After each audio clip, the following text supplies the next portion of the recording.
Mândră posesoare a celor 7 ani de acasă plus încă 10 luni din clasa 1, Simina Condrea este o domnișoară sensibilă care iubește muzica, dansul și pictura. Acasă pune adesea în scenă adevărate spectacole alături de sora ei mai mică.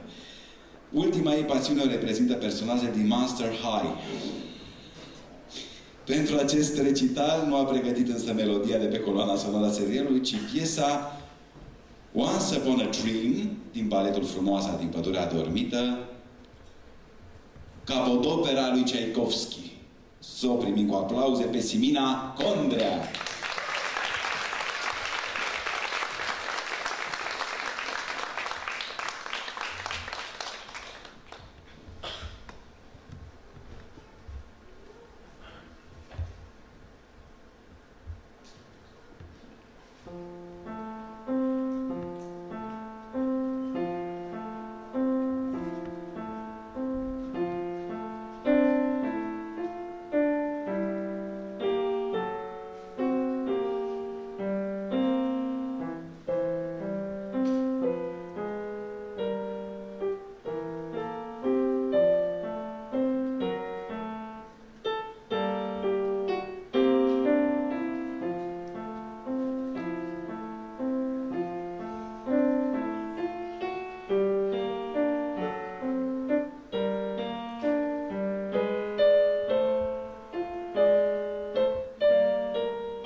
Simina Condrea!